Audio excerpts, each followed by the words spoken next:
So when did you move into the space actually? The space that we're in. When did you move into the space that we're in now? Well, I was pretty close to when I moved into the studio, which was 39 years ago. Okay. And which studio is this now? I call this whole place the studio. Okay. I also call it ArborVitae, the Tree of Life, or take off on Ann Arbor, ArborVitae. Oh, okay, beautiful. And okay, well, this is an interesting story.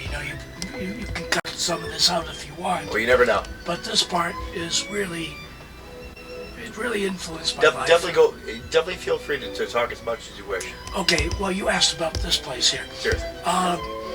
When I was studying at MIT in my senior year, I knew that I was going to do graduate work in Austria, Graz, Austria, in the school of, it was called the Technische Hochschule, the Technical Institute in Graz, Austria. And so I had a dream one night when I was in Cambridge, Massachusetts, of a place that was a combination of mostly wood and with ceilings that went like this and some plaster, and it looked like it was ancient. It looked almost like a ship inside. And that dream was so real, I knew that it was where I was going to live, and I assumed it was where I was going to live in Austria. That dream was so real that when I arrived in Graz, Austria, I looked for 2 whole weeks for that place in the dream, and I never found it. So I ended up with a really nice place, but it had no resemblance at all to it. So then here I am, 12 years later, in Ann Arbor. I just come back from traveling around the world for 15 months, mostly through Asia.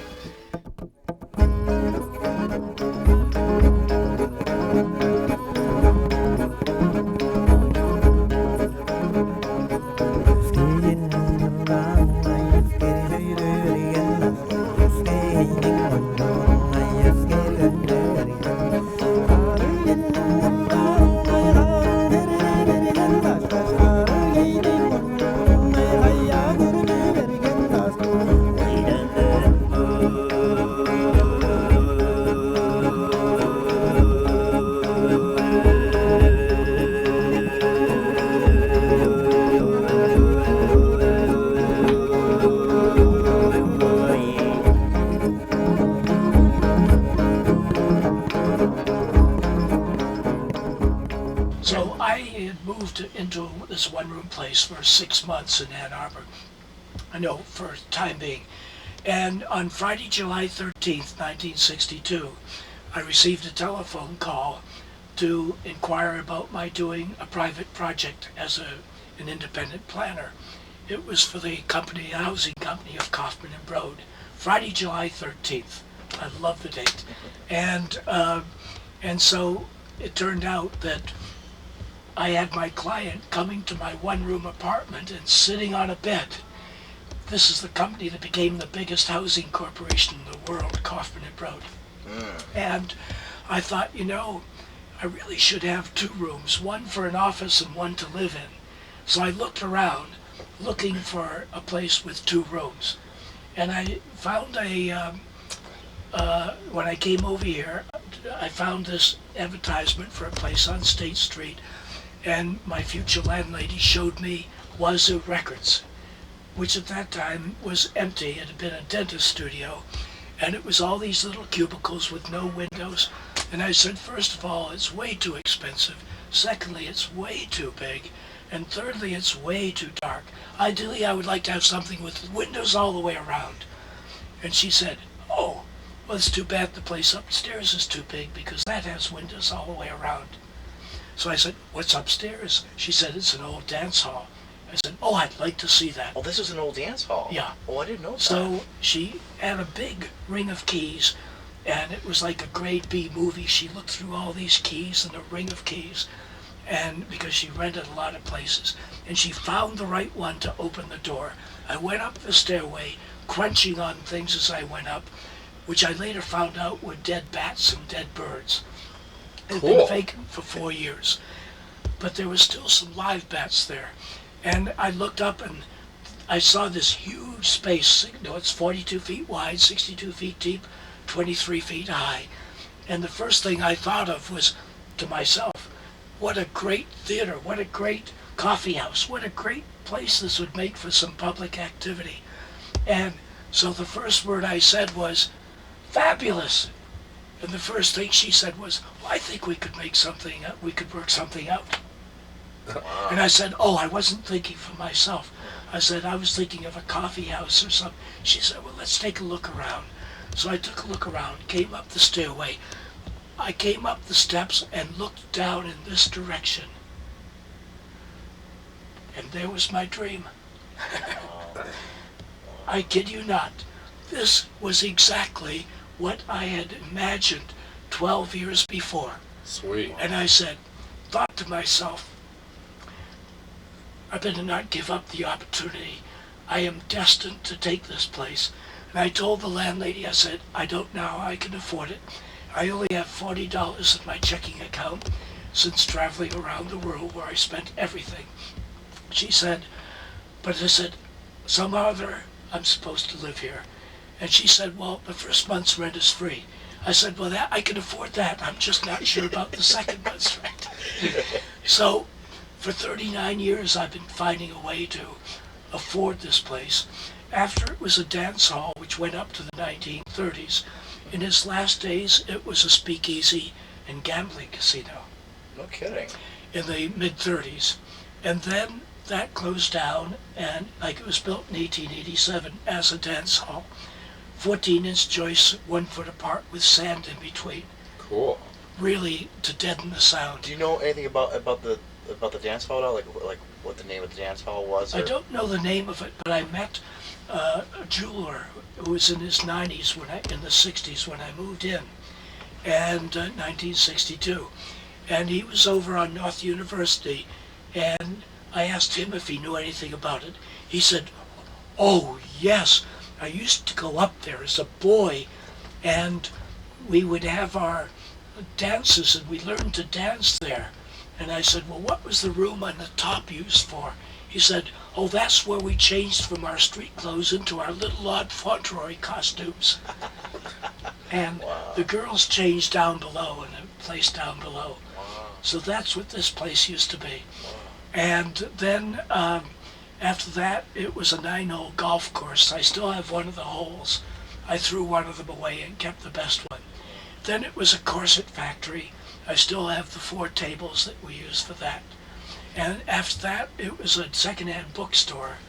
I presently have over 7,000 books here. Are they some of the books that were originally Oh, from no, here? no. Oh, okay. And Right. after that, it was an inventor studio, and the city asked him to leave because he could have blown up the whole block, and it was unsafe. Then it was vacant for 4 years, and then I met my landlady, and I've had it ever since 1939. Do you know much about the speakeasy that was up here? Like what was that? What that was all No, about? I met an electrician who put in some of the electricity, because when I found it, there was no heating, no plumbing, and almost no electricity, no outlets whatsoever. So the electrician came by and put some of that in, and he said that he used to come up here when it was a gambling casino, right here in where I live now. Now, it was... What did they play, Baccarat or I have no idea. I just didn't ask. all-night poker games? Or? I don't know diddly twat about gambling. Oh, okay. Except what I do gamble on is myself. Yeah, well, life's a gamble. Well, when I invest money in my prints, and I never know for sure whether it's going to be a money winner or a loser. But luckily, no, on the average, it's been a winner. So that's what I live off of. So you converted this into a living space. Was it Well, your what intention happened beginning? was, when I first came here, I thought that the way I could afford it was by bringing in other architects and engineers, and I'm mostly a planner, urban designer, city planner, land planner, and so also an architect by background. So I had a good friend, George Brigham, who used to be head of the architecture department at Michigan, and he knew all these absolutely super professors and designers and engineers.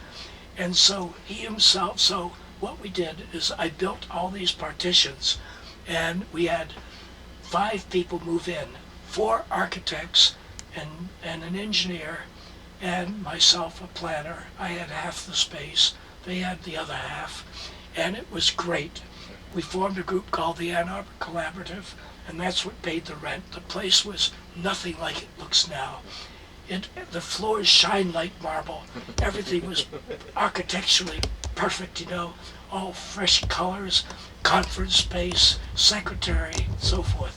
I had 4 secretaries in a row, and I had usually a small firm, just an average of 4 people working with me.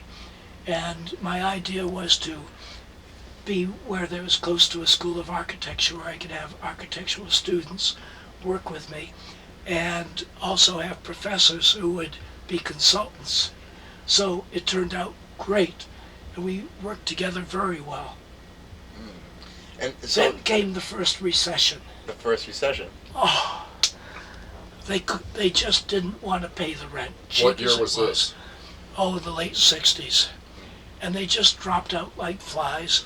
And another architect moved in who had remodeling jobs, so he could keep going, just surviving on remodeling jobs. Real nice guy. So he took over a lot of the space. Finally, he had to move out. He owed me money. To his credit, paid me back with interest. All nice people. And then I was left, how do I pay for this place? And one of the guys who had been one of my draftsmen said, "Hey, Rich, why couldn't I use that space over there for a study space?" Well, hey, that's a great idea. And he paid me rent. And another draftsman said, "Hey, Rich, there's a bathroom here and a shower. Why couldn't I take that space over there and live here?" Well, yeah, I guess that's a pretty good idea.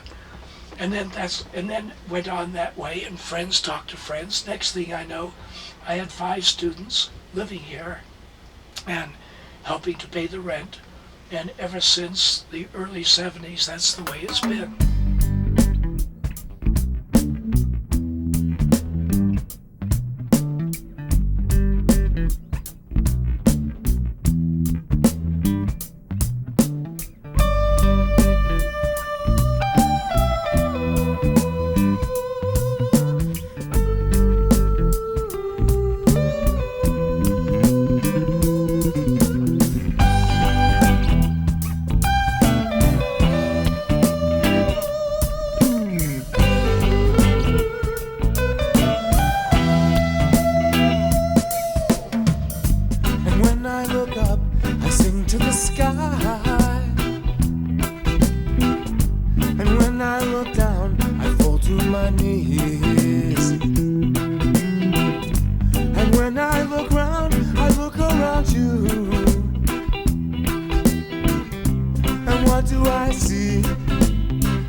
You've heard about the architecture, you've heard about the planning and things of that nature. You've heard about my interest in peace work, and so that is working towards peace, right? Right. There's one thing I'm particularly pleased with when I look back over the preceding years here in Ann Arbor, and that is that at one point in 1972, when I was, that was a rough time in terms of war and peace and so forth, and it was still war, but not yet peace. There was the problem with Bangladesh and India and Pakistan. At that time it was West Pakistan and East Pakistan.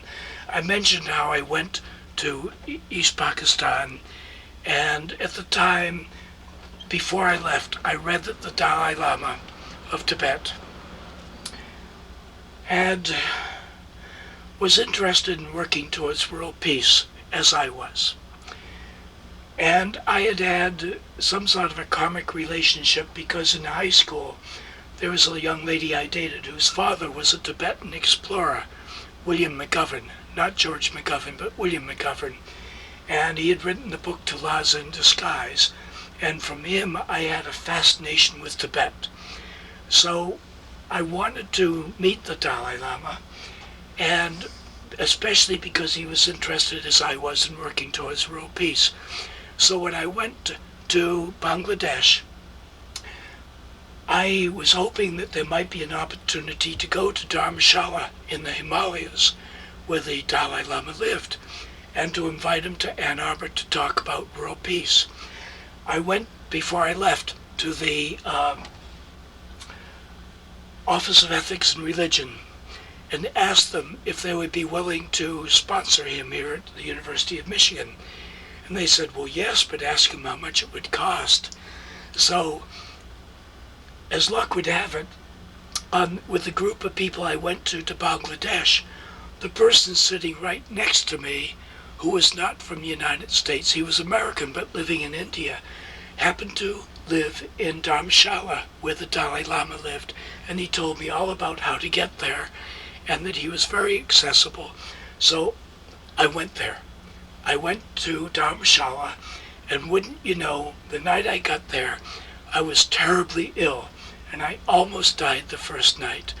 But eventually I was healed by a Tibetan doctor of Ayurvedic medicine. There was no Western doctor there. What's and after a Ayurvedic few medicine? weeks, that's the Indian type of medicine. Okay. And after a few weeks, I was half well to go and meet the Dalai Lama. And so I expected, as I had seen with other gurus, to see an aura or something like that, or to be somehow or other odd. But what was remarkable was that he came from the opposite side of the room with a Tibetan handshake, and I looked into his eyes, and there was nothing on his mind. I just sank right into his eyes, and I felt completely, totally comfortable in talking with him. And I told him that the University of Michigan would love to have him come to Ann Arbor to talk about world peace.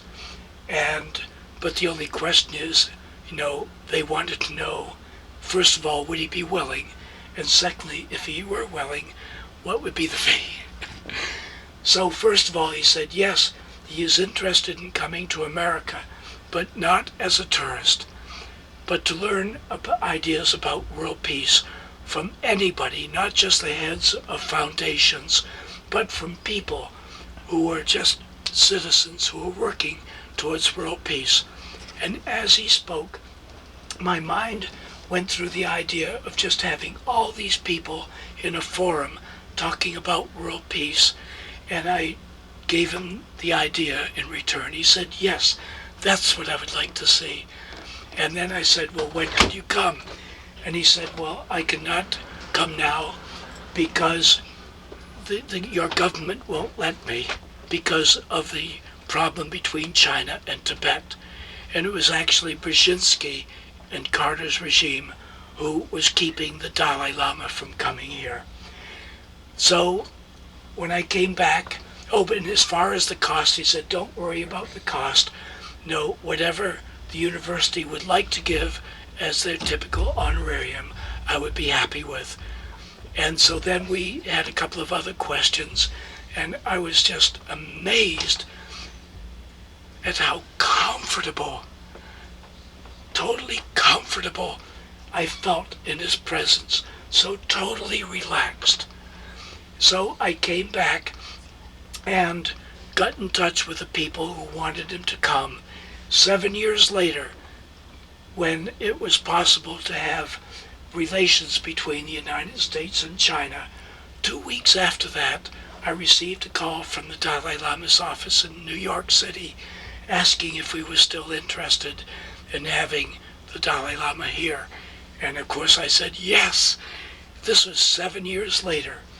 At first year, Rich Ahern, oh, he's the guy that wants the Dalai Lama. Second year, oh yeah, Ahern wants the Dalai Lama. Third year, yeah, Ahern, he's the guy that wants the Dalai Lama. Seventh year, the Dalai Lama's coming to Ann Arbor. And what I did was to the Office of Ethics and Religion, and Professor Gomez went into overdrive and had a program for one whole week here in Wayne State University, and I was in charge of the forum. And at that time, I had a dozen people, including Thomas Banyaka, the Hopi Indian prophet, who happened to be visiting in the region, and Dr. J. David Singer. There was a Christian commune. There was a communist who was working for global peace. I had a woman from the Women's International League for Peace and Freedom. A dozen people in all, giving their ideas on how each one of them were working for world peace. And the Dalai Lama just sat there and listened to it all. And it was just one of the most exciting experiences of my life. Wow. But the most exciting part was when I was underneath in the basement of Rackham Auditorium, and Thomas Banyaka, the Hopi Indian prophet, was there. And they had a prophecy that one day there would be a man in saffron robes who would come, and that would be the beginning of the resuscitation of peace. And the Tibetans had a prophecy that one day they would meet a Native American in Indian robes, and I was there when they met. I was this far away from them, and the two of them had a Tibetan handshake like this. Yes, pressing their hands together, looking into each other's eyes, with red cheeks, 4 red cheeks like apples, just looking in each other's eyes, not saying a word, and communicating everything. It was one of the most beautiful experiences I'd ever seen. That's sweet. Well,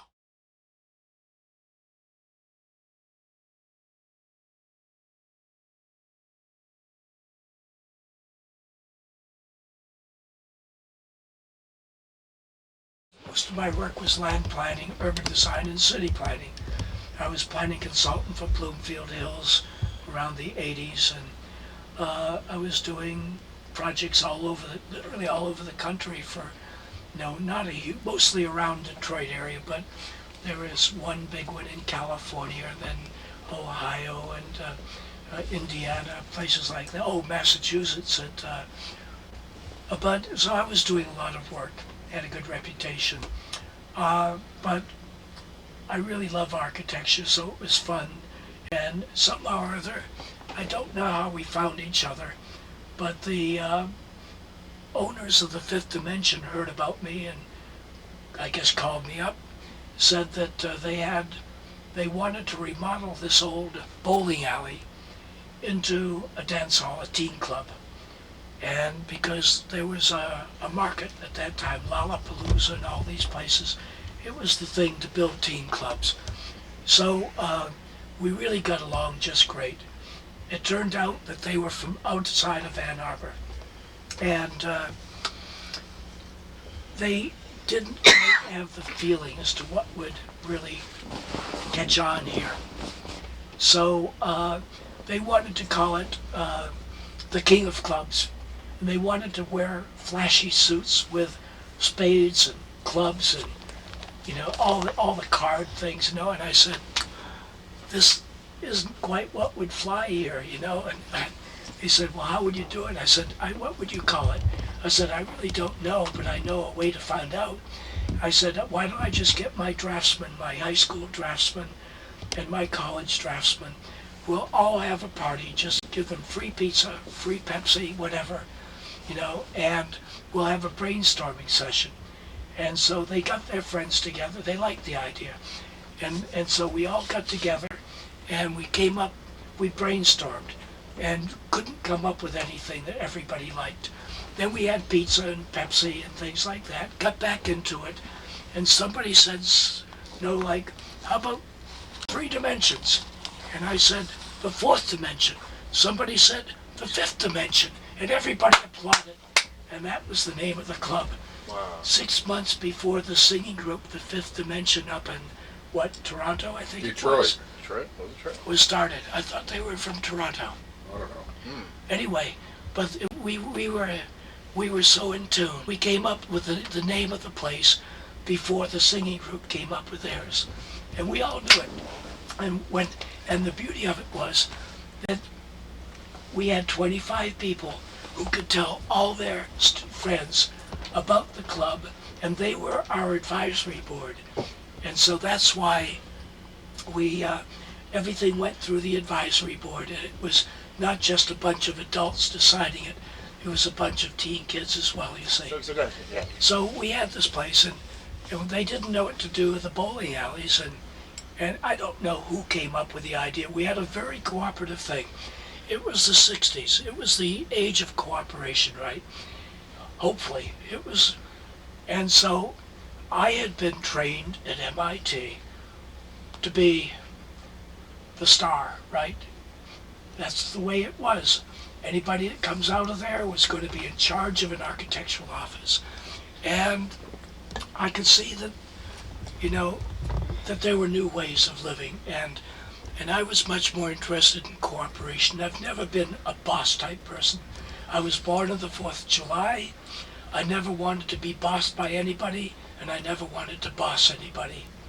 I always liked to, even from the first days, I always worked with my people here and tried out my ideas on my draftsmen. We worked together.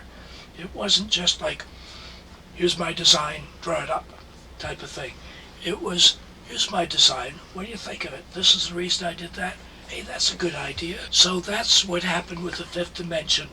There were 4 owners, and they were all good people, and I thought that the role, at that point, I came up with a new idea of what the architect's role was.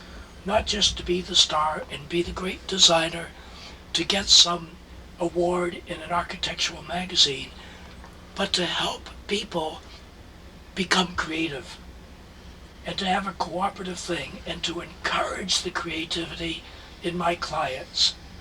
And from then on, from the late 60s on, that's exactly what I did, to encourage creativity in every client I had, and so that they were part of the architectural project as well.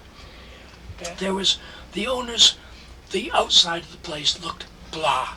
It was like a 1920s building with a big window, and it was painted purple and pink. No, just as a stopgap. But we really wanted to do a nice job with the front. And this was when they still had hopes and they hadn't lost all the money yet. And so they had me design a new front. I can show you the design. And it was, and the design was on the unusual side, with a big cover over the sidewalk, so that when the big shows were there, people could have shelter from the rain when they got out of the car, stuff like that, But the thing is, we had to take it before the building committee and the zoning ordinance group board to make sure that, because there was a question from the building department whether it conformed to the code or not, and I showed how I maintained it did, because ABCD, certain interpretation of the zoning code. And so we went down there with a model. I had a model of what it looked like then, which everybody agreed was pretty crummy. I showed a model of what was allowed and what was typical, just to put an aluminum grill over the front. And I said, and then a third model is what I wanted, with angles going this way and colors and wood, really a nice front, And I said,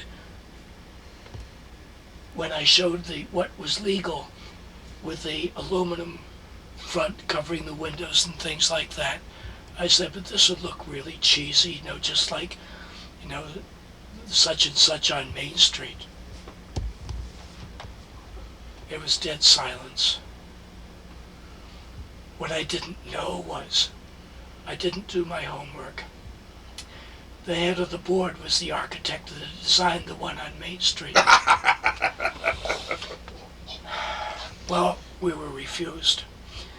This was the dance floor, and it was built up around with stairs going up, and you would come in the front, and where you can see my fingers here, and you'd come up to a ramp, and you'd either have to go right or left.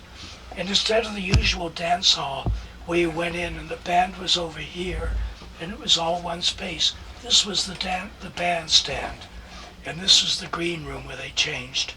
And then you'd have to come up here and go down, come up again behind the chimney. This is the bar I said, and this is the table side, this was the mod side with the pods. We were going to do all these murals all around of the place. And we were going to get, I suggest getting high school students who were in the art class to do it. And one day I went back down there to the space where they were building the whole thing. And here was Jim looking over this big 4-foot by 8-foot panel with psychedelic sort of Jackson Pollock types of things on it, standing there proud as a peacock, said, "What do you think?" I loved it. You know what had happened? The night before, he was painting the place, and they had a beer, and another beer, and a few more beers, and they got to brainstorming, and they said, "Hey, for these murals, why couldn't we just take our that motor over there and put one of these 4x8 boards on it and get up on a ladder like Jackson Pollock does and pour paint on it while it's spinning around?" They said, "Well, what'll Rich think?" And they said, "Oh, he'll love it, man, he'll love it." So they said, "Okay, let's do it." So they did it. They had this panel there, and I loved it. And then they did a whole bunch of them that way. And they were just proud as peacocks. And I felt so happy that they were really independently becoming creative people. Now, shouldn't that be the role of the architect? Yeah. Not to just do things for other people, but to get other people to discover the creativity within themselves. I designed it. I really tried to get inside a teenager's head, which was not too difficult, because I remembered when I was a teenager. So I just went back to the way I felt, and I was always a little on the zany side, and I've always been a dancer. Well, ever since I was a first year in high school. And of course it wasn't rock and roll then, it was swing. But I discovered that I wasn't a baseball player or a football jock. I was a swinger, because swing was it. Well, we called it gadding, and gadding was our own individual style. So I never stopped dancing. And one of the reasons is, if you don't mind, it's not a digression, I don't think. No, go for it. I was a devotee of the National Geographic.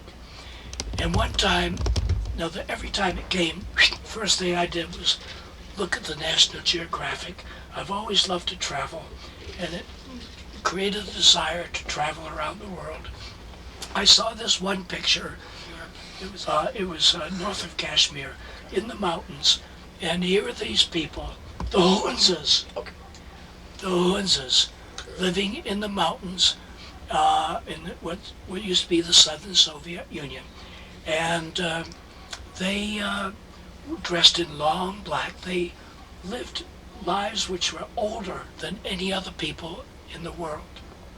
They had long white beards, black hats and black suits, black boots that came up to here. And here it showed a silhouette of them on a hilltop doing the shardash, or kicking their heels up in the air with their beards flowing out. Men who were in their 90s. Can you imagine it? And I thought to myself, that's what I want to be when I grow up. And I thought to myself, why shouldn't people dance? That's the way that people are in nature. And I saw people in Africa, men and women, dancing into their old age, right? When they got to be too old, then they sat on the side. But people of all ages danced. And I thought, that's natural. That's what life should be. So I decided right then and there, I don't care if people think I'm a kook or not. I know that what's natural is to dance all your life. And if you dance, you're always going to stay on your toes. And you know what that means. You know, so staying on your toes is simply a matter of rocking, rolling all your life. By the way, I should explain that this club, when I got into the minds of the teenagers, I figured, what is it that a teenager wants? A teenager wants to get away from the world and to be in a completely different environment. Now, we had a rectangular space, but I designed it. It was made with wood, so that meant straight lines, and especially because of the bowling alleys. But I designed it with all, no, inside the box, I designed it with all these crazy angles, mostly 60 and 120 degree angles, no right angles. And the whole thing was built up. The dance floor was 3 different transepts, so that there was a small crowd. You could just dance in the center. Even the stage was triangular. Everything was triangles and hexagons. And so when you went in, you went up a ramp, either to the right or the left. You had to make a decision. Well, if you went to the right, well then you were up, and then you had to go down, then you had to go up again. Then you had a chimney, a brick chimney, which cut off your view, and you went around. There were always things that were blocking your view, so that by the time you went around, you had to go around again to see if there was anybody there. Most dance halls, you just go in, the band is at the other end, and you can see that nobody's there, at least not your friends, whatever. And so you have this fight or fright impulse, and a kid wants to leave. But this place was comfortable because you could keep walking around, and there are all these different spaces, up and down and around, behind things, different characteristics, tables on one side for the greasers, and little triangular pods on the other for the rockers, for the mods. And that's exactly what happened. Ypsilanti sat over there with the tables, and the mods sat over here in the pods. The mods on the pods. You know, we had Jimi Hendrix. Well, why don't we talk about that for We a had second? Jimi Hendrix on the night of the Detroit riots. What is, no, I've heard this before, that there was only like a small number of people that showed up for this Jimi Hendrix It was show. the night of the Detroit riots, and they lost a huge amount of money. We had the Who twice. That was very successful. Twice. They were great. I can't begin to remember all the bands we had. Did they like it? Jimi Hendrix liked? Did you talk to him? They all loved the club. Everybody loved the club. It was not too big. It was intimate, but big enough to get a paying crowd. We had, we had a club. We had sometimes the band that we would have on Friday, might be a national band, couldn't make it. So they get on the phone, the owners, and say, "Hey, Bob, our band canceled out on us, man. Do you think you could make it down tomorrow night?" "Yeah, sure, great, that's great. Okay, we'll see you tomorrow night." Bob Seger would help us out, and he wasn't famous at the time. He was just getting kind of on his way. We had Bob Seger come in again and again and again. And, and I used to rock out like crazy. It was my club. And since I was the architect, I could get away with it. And there was a woman there by the name of Sarah Mahler. And she had been out to Haight-Ashbury in San Francisco, where she picked up the scene and brought it lock, stock, and barrel to the fifth dimension. And she had a store inside the fifth dimension where she had records and bell-bottom pants and incense and paraphernalia. And so anyway, there was a second summer, no, it was the first, whatever, it was the summer, time came along, and the place was crowded, and it was sweltering, and the place was crowded, and all the kids were complaining about no air conditioning, and they would take their shirts off and complain, and they'd be sweating and everything like that. So the owners, being really good guys, not just out to make a buck, responded by closing the place down and putting in $15,000 worth of air conditioning, opened it up again. A month had passed by,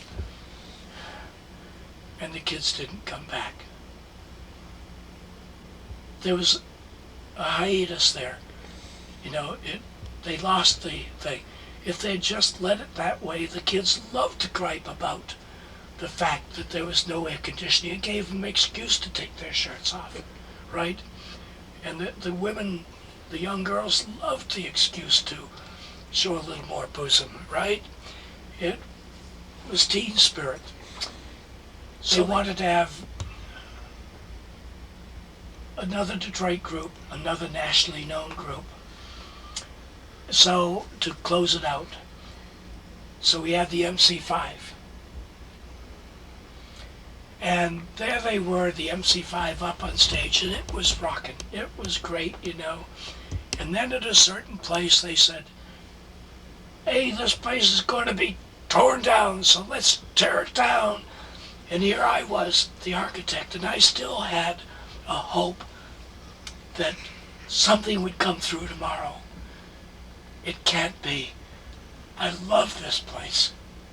And here they were saying, and people started reaching up and tearing down the ceiling and tearing down the partitions and tearing, and I was up there on stage. I ran up to the stage, got the microphone and said, no, there's still a possibility we can save it.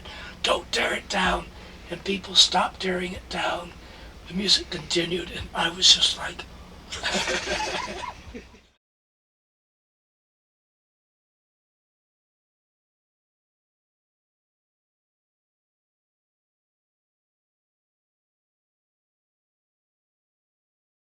Okay, now just how's press that? That's good. Now push the silver button. It's all set, Yep. right? If it says Okay. REC, then you're good. You ready to go, Rich? Well, first I should explain. Sure. All Go right. ahead. First I should explain. The only thing I can really do right now, because my voice is so crummy, because I have some sort of nodules which I'm trying to heal through herbal medicines, herbal things, that the only thing I can really do is a talking song. And this is one I learned in the late 40s. So it's before the 60s, but anyway, it's a W.C. Fields number, and let's see how it goes. Okay? Okay. Ready?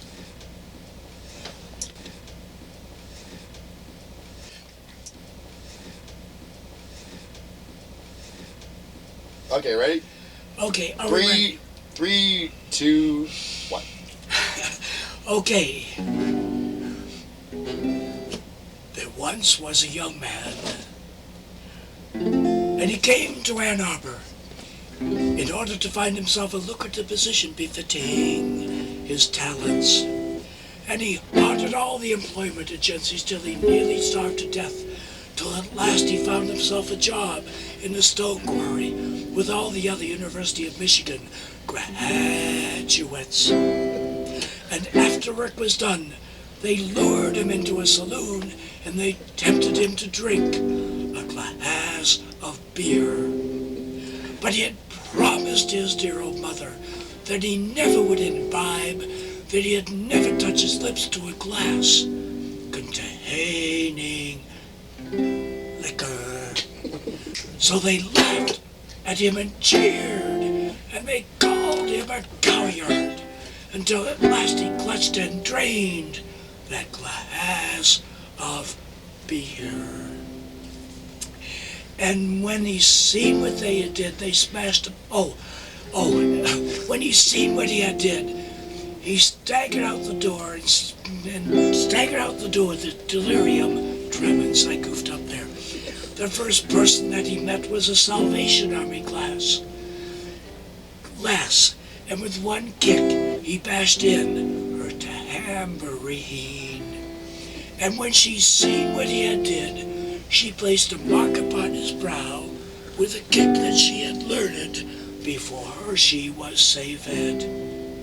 Now the moral to this tale is to shun that fatal glass and turn that go around kicking other people's tambourines.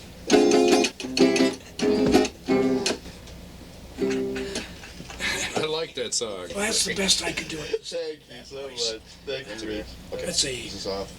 5'2", eyes of blue. Oh, what 5'2" can do? Anybody seen my gal? Oh, Turn that's down nose, roll down nose, flappy yes or one nose. Anybody seen my gal? If you run into 5'2", covered with furs, diamond rings, all those things, you bet your life it isn't her. But can she love? Can she cool? 40, what 5'2" can do? Anybody seen my gal? I was a SIG up at Kent State University. When I was at MIT, I didn't have enough money to join a fraternity. When I taught at Kent State University, I was rushed by my students. And so here I was in a fraternity, and I was the life of the party with my guitar. And that was one of the key songs, of course. Wow. Then we made up the words for the sorority next to us. 5'2", eyes of blue. Oh, what 5'2" can? Has anybody seen my Gelterdam? When you were 20, what year was it? At that time I was an assistant professor of architecture at Kent State University before it became infamous. And at that time I was 26. And I was younger than some of my students. Wow. And I was the youngest assistant professor at Kent State University. And I sort of argued the president into letting me have a professorship rather than an instructorship because I had a doctorate in architecture, and that was very rare. From MIT. No, bachelor from MIT in general engineering, a doctorate in architecture from the Technische Hochschule in Graz, Austria. Oh, wow. And that's where you got the guitar. Yeah, I went there for a year. That was real W.C. Fields. You know, I found this when I was in high school in a songbook of W.C. Fields tunes, right? Right. And I read this and I just had to learn it. And so I never heard on a record, but it was written there, and I just adapted my own melody. I just saw it, as I said, in the songbook, and I thought that is cool.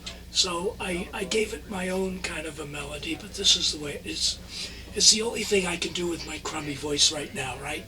Okay, well, here we go. Okay. W.C. Fields. There once was you a man. Of course, I'm adapting this to Ann Arbor, of course. Okay. There once was you a man, and he came to Ann Arbor in order to find himself a fitting position befitting his talents. So he hunted all the employment agencies till he nearly starved to death, until at last he found himself a job in a stone quarry with all the other University of Michigan graduates. And after work was done, they lured him into a saloon, and they tempted him to drink a glass of beer. But he had promised his dear old mother that he never would imbibe, that he'd never touch his lips to a glass containing liquor. So they laughed at him and jeered, and they called him a coward, till at last he clutched and drained that glass of beer. And when he seen what he had did, he smashed that glass upon the floor and staggered out the door with delirium tremens. The first person that he met was a Salvation Army lass. And with one kick, he passed in her tambourine. And when she seen what he had did, she placed a mark upon his brow with a kick that she had learned before she was saved. Now the moral to this tale is to shun that fatal glass and do not go around kicking other people's tambourines. How about, I can't do it now, I can't sing it, but I wish what I could do was a song I learned in Tennessee from some moonshiners. I was born in Dixie in a boomer's shack, just a little shanty by the railroad tracks. The humming of the drivers was my lullaby, and the freight train whistle taught me how to cry. Got the freight train blue. I'm supposed to. I used to be able to do it. Yeah, if you're going to do it. The freight train blew. Lordy, lordy, lordy. Guess I got him in the bottom of freight train blues. And when the whistle blows, I gotta go. Oh, lordy, guess I'm never gonna lose a freight train Blue. Man, we are a pair. My daddy was a fireman and mother dear. She was the only daughter of an engineer. Sweetie loves to break beer. That's no joke. It's the way she can't shame, the way she keeps a good man broke. I got the freight train blue. Lordy, lordy, lordy, got him in the bottom of my rambling shoes. When the whistle blows, I gotta go.